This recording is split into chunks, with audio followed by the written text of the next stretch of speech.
Mon taux de conversion a été divisé par 2 l'année dernière. Mon taux de conversion est en dessous des 1%. Que faire? Voici le genre de remarques que nous font 100% des clients qu'on a sur l'agence avant de bosser avec nous. Dans cette vidéo, j'aimerais t'expliquer par A plus B pourquoi ton taux de conversion est bas, pour enfin rétablir la vérité dans ce monde qui ne cherche qu'à t'embrouiller à propos de ce sujet. Et crois-moi, ça risque fortement de te rassurer. Et puis si t'es sympa, que t'es allé jusqu'au bout de la vidéo, que tu t'es abonné, que t'as mis un petit like et un petit commentaire pour nous dire bonjour, eh bien je t'expliquerai même comment tu peux l'augmenter assez facilement. On est prêt?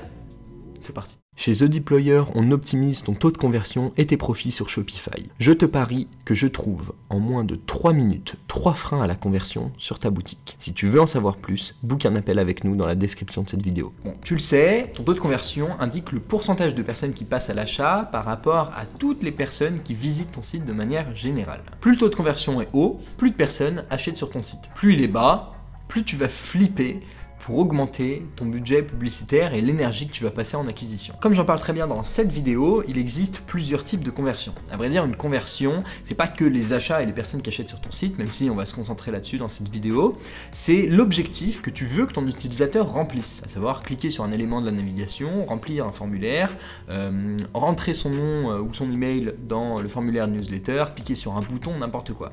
Ajouter au panier, atteindre la première étape du checkout, finir son checkout, acheter l'upsell qui est après, recommander après, bref, on va pas s'étaler là-dessus. Ce qui nous intéresse, c'est évidemment les conversions achats, mais je tenais quand même à te le notifier pour mieux comprendre justement ce taux de conversion. Parce que sincèrement, ce que je vais te dire et ce que tu vas tirer de cette vidéo n'a pas de prix. Sache que ton taux de conversion est bas, simplement parce que tu l'analyses mal. Voilà, salut.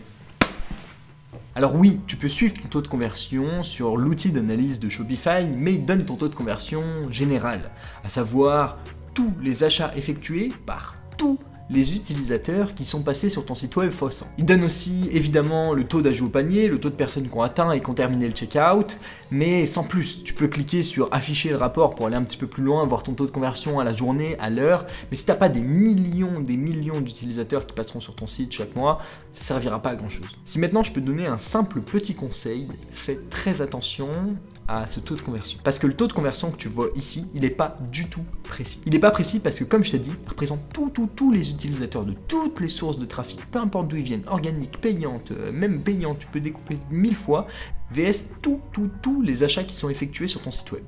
Tu pourras donc avoir une vue d'ensemble sur les performances globales de ta boutique, mais tu pourras jamais tirer d'actions concrètes que tu peux appliquer dès maintenant sur ta boutique pour l'améliorer. Et ça, c'est un problème, parce que le but d'analyser ton taux de conversion, c'est d'en sortir des actions précises pour pouvoir l'améliorer et avoir un impact dessus.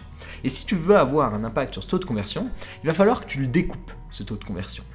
D'avoir le taux de conversion global, d'avoir le taux de conversion par canal d'acquisition, par page d'atterrissage, par produit, d'une campagne en particulier ou évidemment par mots-clés en fonction des utilisateurs qui viennent du SEO ou même de tes campagnes en search. Une fois que tu auras réussi à récolter toutes ces données, et sincèrement, je te conseille de prendre le temps de le faire, et si ton taux de conversion est bas, évidemment, regarde s'il n'y a pas un de ces facteurs qui les fait baisser. Parce qu'en creusant, en allant un petit peu plus loin, tu vas peut-être te rendre compte que les utilisateurs qui arrivent de telle campagne Facebook sur telle fiche produit convertissent à 3%. Cependant, les utilisateurs qui viennent de tel article de blog en organique ne passent jamais à l'achat, ont donc un taux de conversion de 0% sur cette source de trafic, sur cet article de blog et sur potentiellement les fiches produits que ces utilisateurs-là visitent. Et c'est en fait, si tu peux avoir un impact, ça va être super simple. C'est-à-dire que si tu as un taux de conversion à 0% d'un côté et un taux de conversion à 3%, les deux vont être liés ensemble, tu vas avoir un taux de conversion général qui sera bien plus bas évidemment que ces 3%-là. Et le but, ça va être de passer de 0 à 0,5% sur les utilisateurs qui arrivent sur cet article de blog, en proposant par exemple des produits qui peuvent ajouter directement au panier à l'intérieur de cet article de blog. C'est des choses que tu vas pouvoir tirer seulement si tu découpes ton taux de conversion. On le voit sur des dizaines de clients sur lesquels on analyse des données tous les jours. Ça arrive souvent qu'il y ait une de tes sources de trafic, aussi conséquente soit-elle, qui vient faire baisser ton taux de conversion parce qu'elle apporte aucun résultat. Et nous, c'est là-dessus qu'on peut avoir vraiment de l'impact, parce qu'on va se concentrer justement sur cette source de trafic-là, essayer de comprendre son parcours d'achat, où elle arrive, la manière dont elle est éduquée avant d'arriver, et essayer de l'éduquer de la même façon que les campagnes qui fonctionnent le mieux pour l'orienter vers les mêmes produits et évidemment rattraper ce taux de conversion qui aura à la fin évidemment un impact sur le taux de conversion global. Ce travail, c'est ce qu'on pratique tous les jours sur des dizaines de clients et qui forme l'art de l'optimisation de conversion, autrement appelé CRO. Dans une prochaine vidéo, je vais te parler des différentes stratégies tactique à court ou long terme d'augmentation de ton taux de conversion qui est évidemment étroitement lié à ton panier moyen et à ton taux de rétention. Des stratégies dont l'efficacité a été prouvée évidemment des centaines de fois parce que c'est des tests qu'on pratique tous les jours chez nos clients. Si tu dois retenir une chose de cette vidéo, c'est que je t'invite vraiment à prendre du recul sur ton taux de conversion et à commencer à le découper en fonction de tes campagnes, en fonction de la page d'atterrissage, en fonction justement de la source de trafic et de tel produit en particulier. Tu vas voir que tu obtiendras facilement des données ultra cohérentes et des actions précises que tu pourras mener toi de ton côté, qui peuvent être liées simplement à du contenu, à une image. Ça te fera aussi chercher sur des pages sur lesquelles tu n'as pas l'habitude d'aller sur ton propre site et justement ça te permettra de rehausser ce taux de conversion général qui peut paraître assez bas mais qui une fois découpé, si tu as un store qui tourne et qui génère du chiffre, est tout le temps intéressant à un ou deux endroits, il suffit d'aller remonter tous les autres. En attendant, je te lance un challenge et je te parie qu'en moins de 3 minutes, je trouve 3 freins à la conversion sur ta boutique Shopify.